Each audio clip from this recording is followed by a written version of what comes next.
good morning and welcome to the fourth day. Hope this marathon will end tomorrow.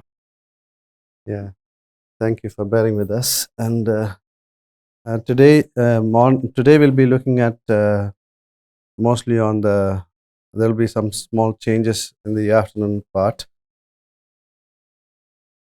We'll start with the introduction to optical diagnostics.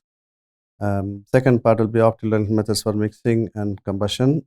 And in the afternoon will be on the backlight imaging, high-speed backlight imaging.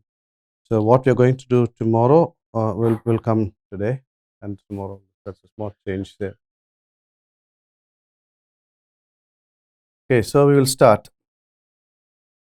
Here you see that there is bigger demand for energy consumption. So you can see that year after year, more and more amount of fuel is required. And now you can see that towards the later part of the year, where you can see that from late, you can see that the big diversification is increasing here on renewable energy, because to meet the net zero targets and the global CO2 emissions. But there's a general trend where you can see that the energy consumption is increasing year after year, which means that you need to burn more and more fuel. So when you burn more and more fuel, then we end up in having a high amount of CO2 if it's a fossil-based fuel. So there is always a greater need to understand the details of the processes that produce power. There's a need to improve the performance. When I say improve the performance, improve the efficiency and to reduce the fuel consumption so that we could control the CO2 emissions. Also, the concerns over the health from the emission of particulate matter, the oxides of nitrogen and CO2, global warming, and other effects on the marine life. So there is a great need. You can see that there is a need for the understanding and for the development of new combustion technologies. And also there is need for understanding how this new renewable fuels will work in the existing infrastructure, and also how the zero carbon fuels perform. So you can see that there is a greater need at this time to really understand the details of the processes that are taking place so that we have a near zero tailpipe or zero carbon emissions. Now here you can see when you talk about the power generators, let me start with the bottom one here. The current trend here is the battery. Now this is the trajectory, what a lot of things are going on, pushed from various sources. Batteries are picking up for passenger cars and fuel cells for vehicles. They're all at its development phase. There is no electricity to provide light and basic necessities for people who are struggling. At the same time, you need electricity to charge the cars on the luxury side. And so these are the developments that are happening there. And of course, this will pick up.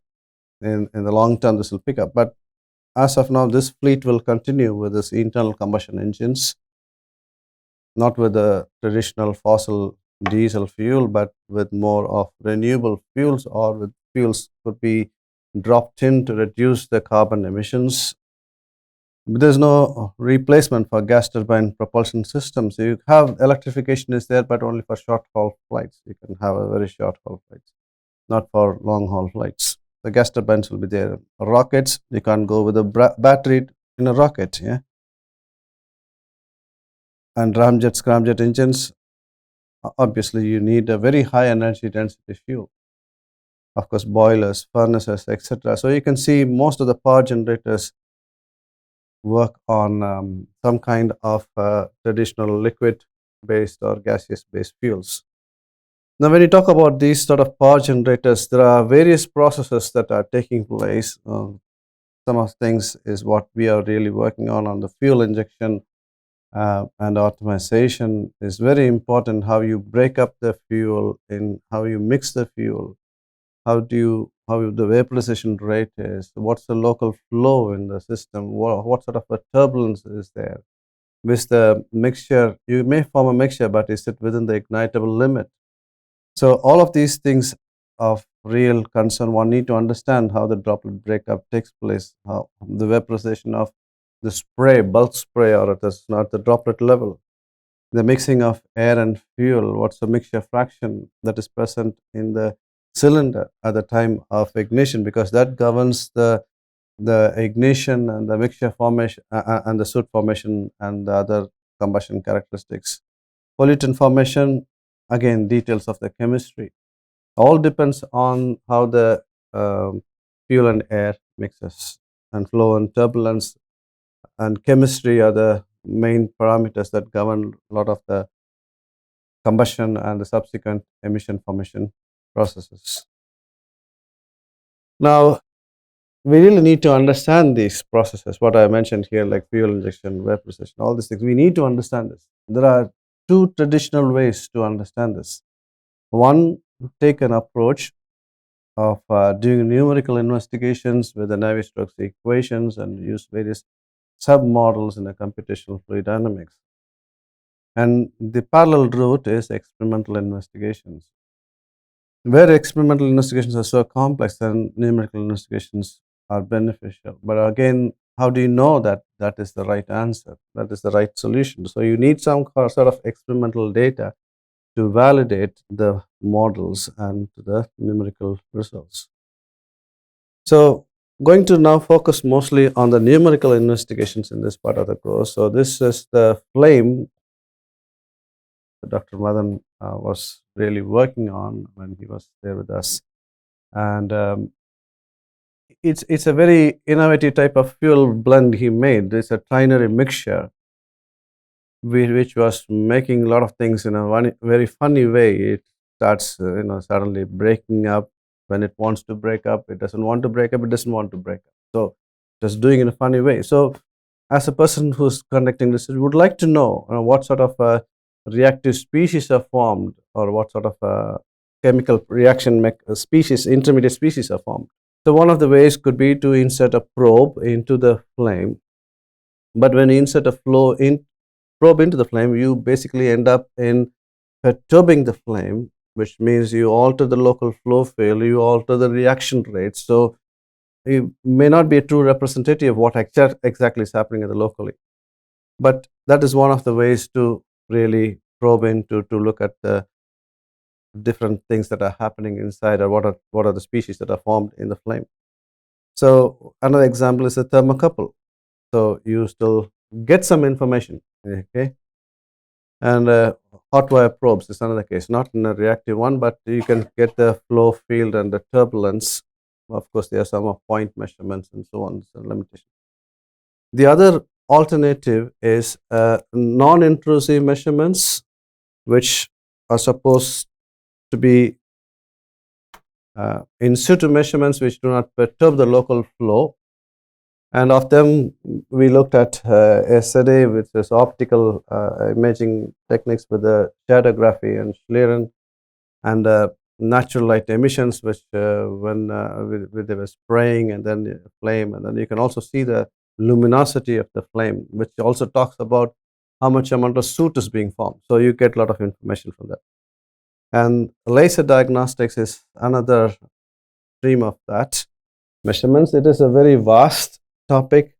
There are so many techniques that are present, and each group has their own technique, and a lot of advances are there. So we can't cover everything in this very short time, but just look at some of the very basic traditional standard techniques. Laser scattering measurements.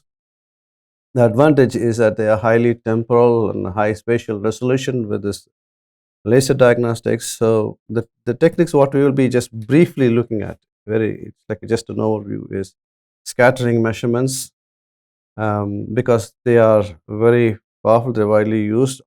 Every individual technique has its advantages, it also has its disadvantages. So we're not going into those details here, but just going to look at it. So with the laser scattering, you could measure the temperature, you can look at the droplet sizing, look at the soot distribution, you can also look at the mixing characteristics here. So there are within scattering, there are several things. You can look at the Mee scattering, Rayleigh scattering, Raman scattering, and then anti-Stokes, coherent anti-Stokes Raman spectral scattering. You can measure temperatures, and the same scattering principle is also used for velocity measurements with the particle imaging and laser Doppler velocimetry. Then you can also look at the fluorescence that is being produced from the species to measure the concentration using laser-induced fluorescence technique. And also we can look at the soot that is being produced using the laser-induced incandescence, soot and soot particle size, soot volume fraction, and also laser-induced phosphorescence, which I mentioned here, which could be useful for measuring the temperature or any other species also. Now, when you talk about laser, you need to have an experimental setup. So basically, you need to have a laser.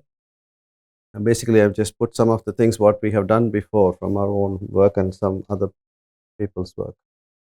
So you need a laser versus one, and then you can see that number three is an optical engine. It is a very complex environment. So the reason why I'm putting this is there are a lot of challenges involved in it. So it's a high pressure, high temperature. The piston is moving up and down, and then you need to have an optical window, beam steering effects. A lot of things are there. So only if it's a need, only if it's essential, then we need to go for laser. Otherwise, go with whichever is the best, maybe optical imaging, just like high-speed imaging, might be useful in some of the applications to get what's happening there. The optical windows, it has to withstand, which mostly of quartz or sapphire windows.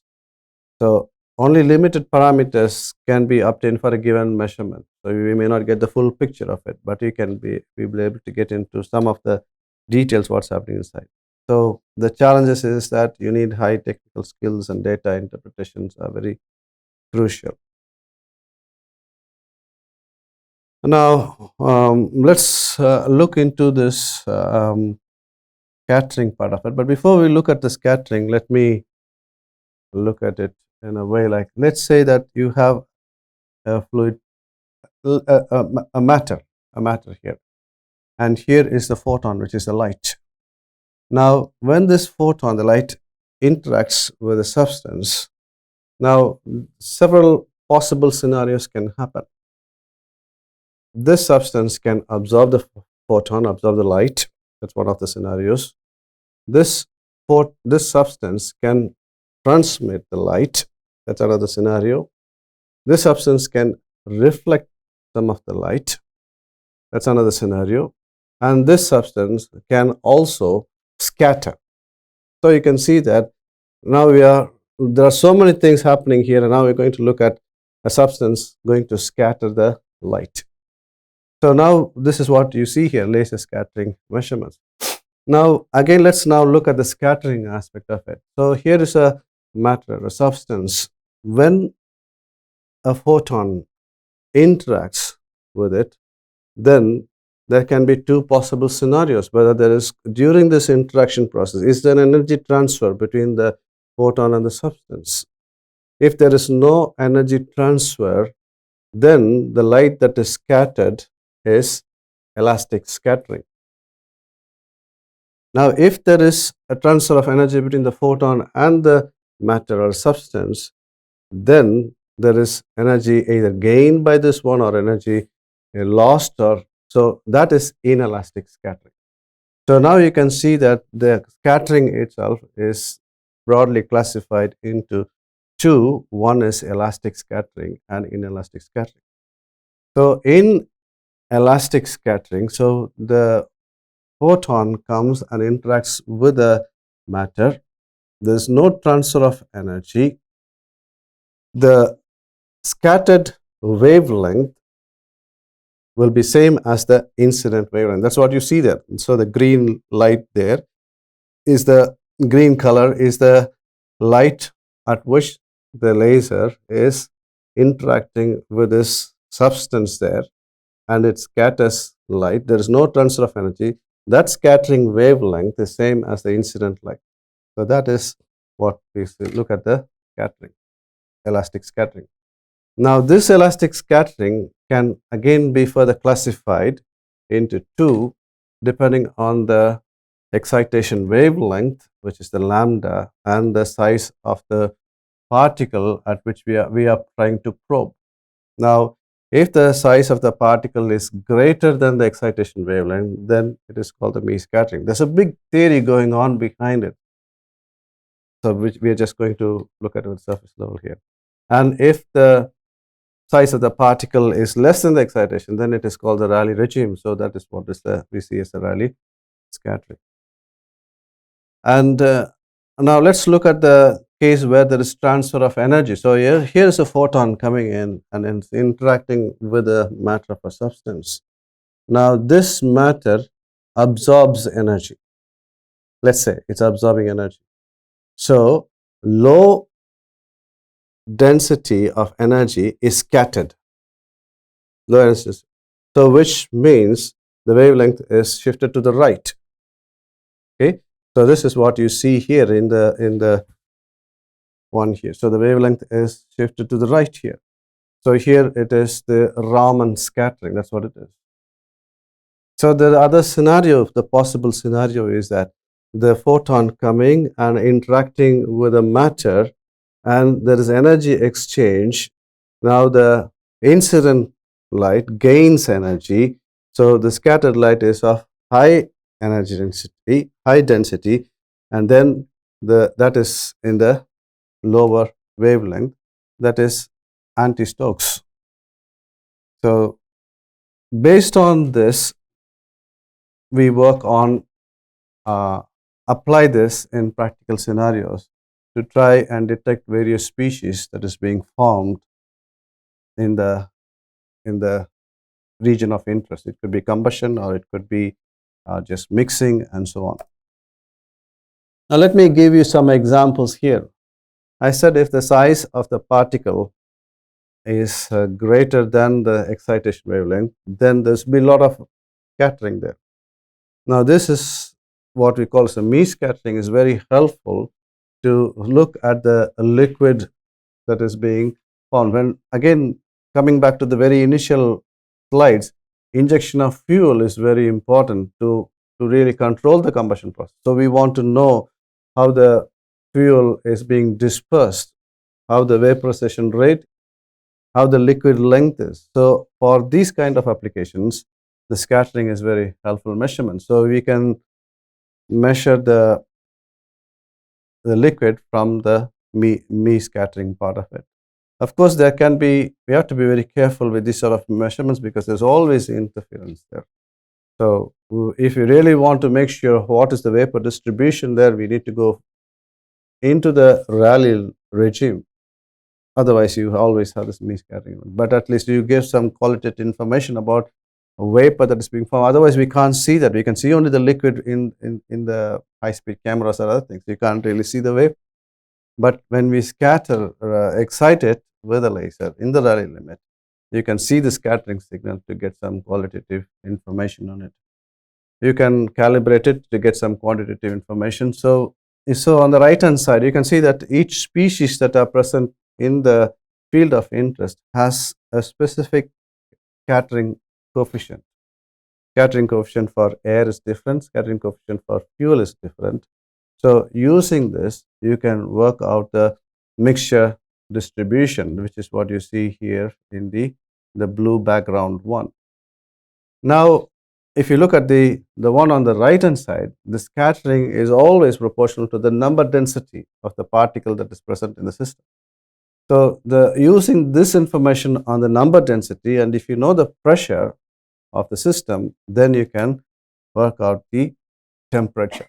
So you can see that the scattering is a useful technique for looking at the liquid part of it, vapor part of it, looking at the mixing characteristics of it, looking at the temperature, and maybe tomorrow we will be able to see how the scattering technique will also give us some information about the velocity or even the flow field in a domain using the particle imaging or particle tracking velocimetry.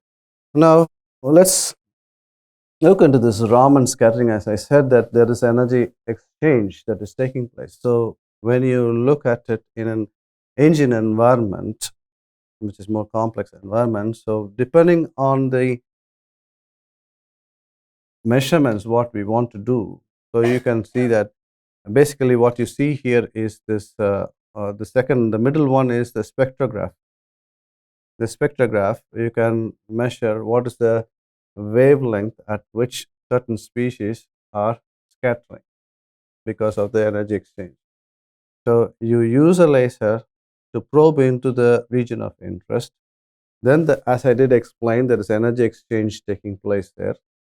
And depending on the absorption characteristics, depending on the energy exchange, the substance that are present in it. So here in this case, it is the oxygen, nitrogen, the fuel, and water.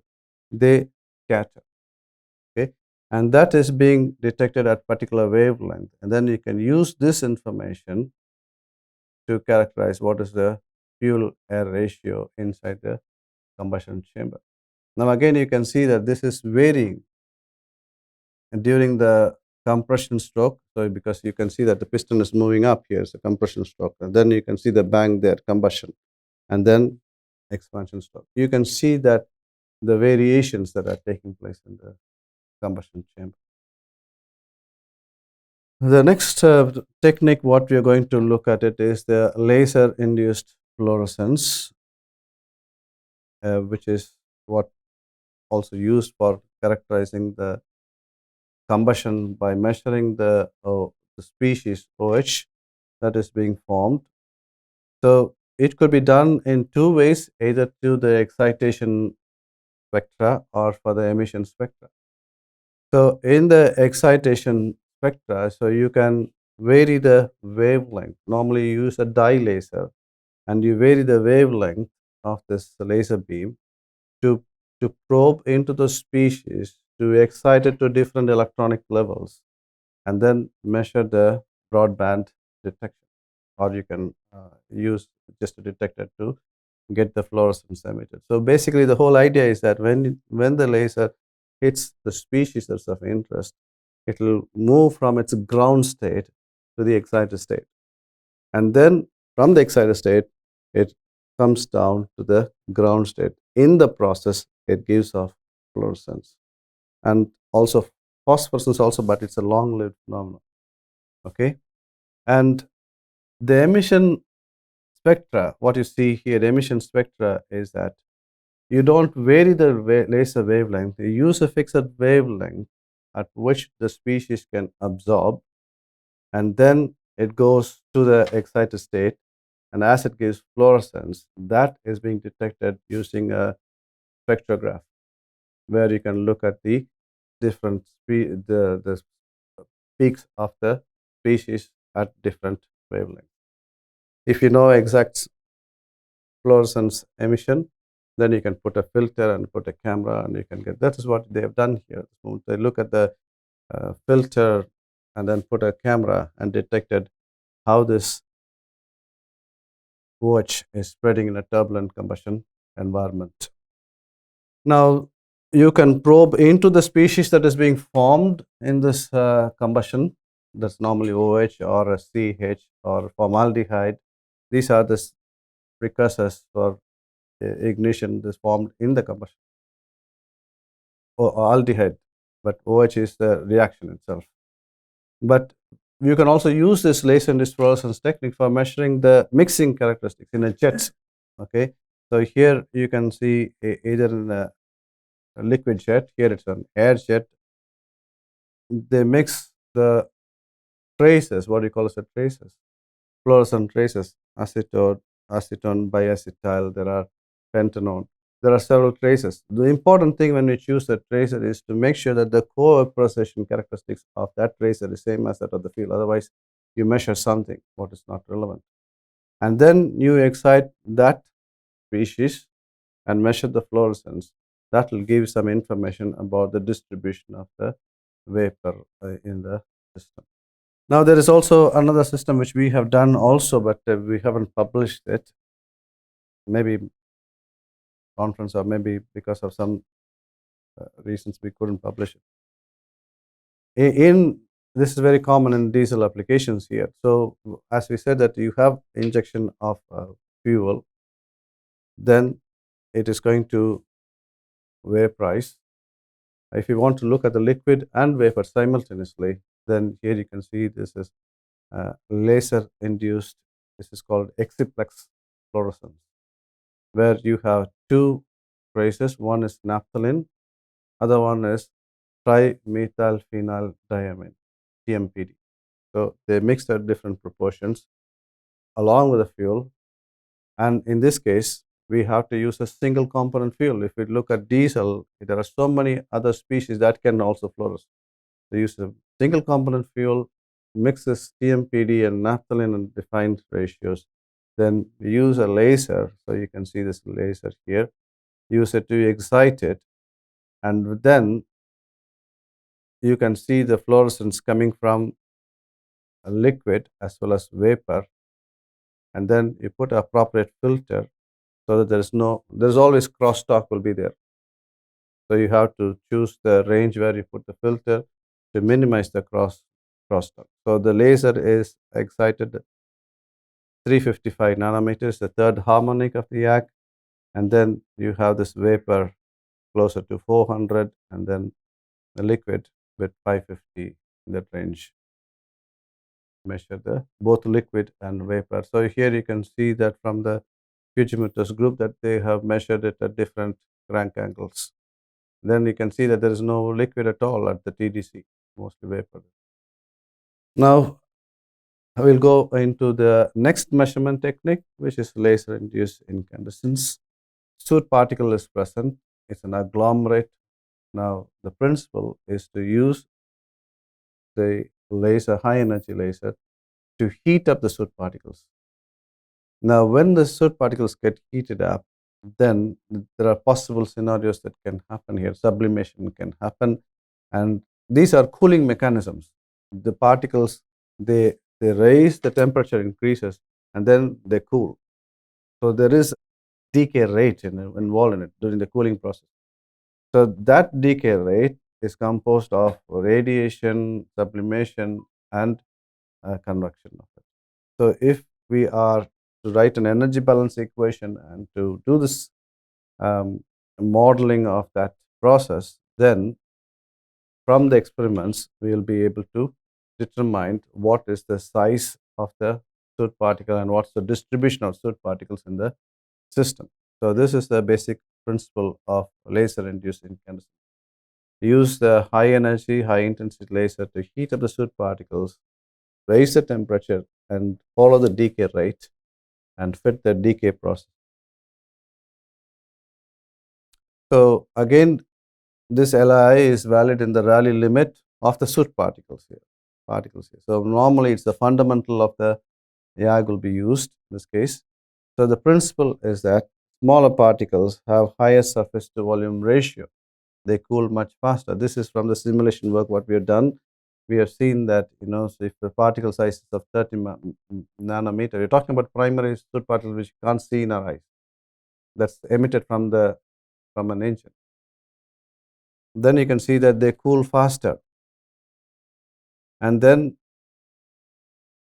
you can see 50 nanometer particle, and then this is 70 nanometer particle. So when we do the measurements, we excite the laser, use the laser to excite the soot particle, we will be able to detect the same thing. So particle heating and then particle cooling. So then we will be fitting this experimental data with our simulation. The simulation results will be run on different iterations to vary to the size, to find the right size that fits the experimental data. Then we will be able to say that with a certain value of the accuracy that this could be the size of the particle which is being emitted from the or produced during the combustion process. So as I said, this is what it is. So the theory itself says that when you excite the soot particles, then you can see that this is the heating period. Over a period of time, you heat it, the soot particles, the temperature increases and reaches the maximum. Now, if you wanted to look at in a planar, if there are a lot of soot that is being produced, if you wanted to look at the volume fraction of it, then you need to detect here, which is called the prompt detection. Okay, and then from here, it's a size dependent effect comes in, cooling comes in here. So basically, we will be modeling the cooling process on one side and get the experimental data on one side and do the post processing of the data to get the size of the soot particles. Now, this is again the work what we did.